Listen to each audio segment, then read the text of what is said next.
Alright, basically, this stylophone is broken. What I'm gonna do is replace the stylus because it's lost continuity.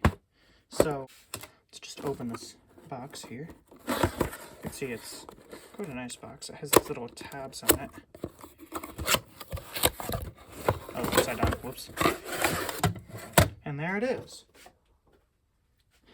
I wrote a little note to myself saying what the problem was.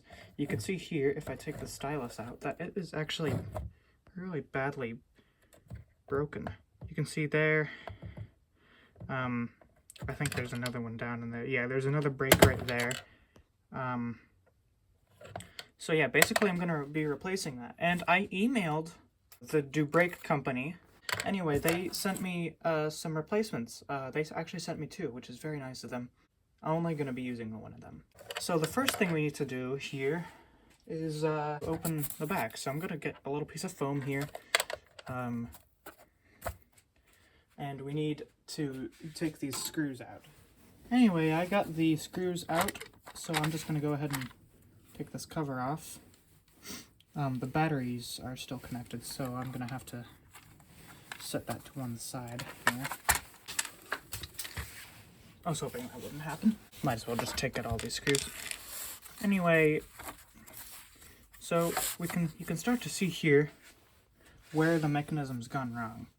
This little wire loop right here, this little white one, right there, that little squiggly one, is the problem. So basically what I'm going to have to do is desolder that. It's going to be a little bit difficult.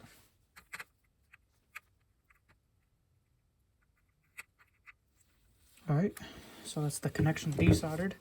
So, what I should be able to do now is take out the actual stylophone cord here, push it through the hole. All I want to do here, undo this little knot. So, alright, there we go.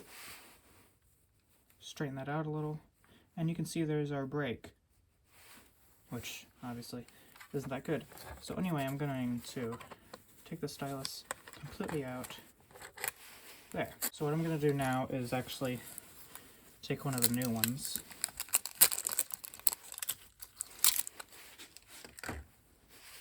Here.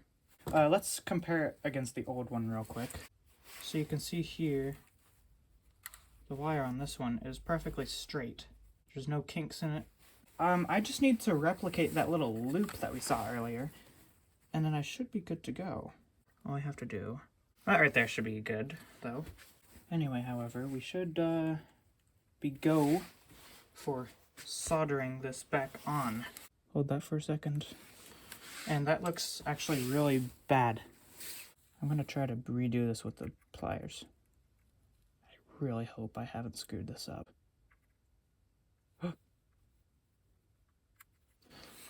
That should actually be good, right there. I'm gonna let that actually cool down for a minute. I think I'm actually going to just, instead of putting it in the little cubby, I'm just gonna always keep it out so that I don't accidentally cause any breaks. Because storing it in there is definitely gonna cause that. If we look at the old one here, the break is actually where it folded up to be all nice and neat inside of the little cubby. That's pretty much the shape it was in all the time. And then you fold that in and out when you want to use it and when you don't. So if I'm always going to be using it, then what's even the point of putting it in the cubby and breaking it again? I do have an extra one here, so if in case this one ever breaks, which it probably won't, but in case it does, I have it. So that solder joint is probably sufficiently cool, so I'm gonna actually just turn this on right here now. And you can see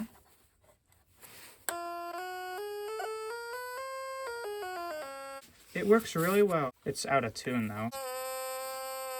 That's more like it. Anyway, yep, it works. As you can see, it works flawlessly. So I'm going to reinstall those screws. And yeah, we're finished. Thanks so much for watching. I'll see you later.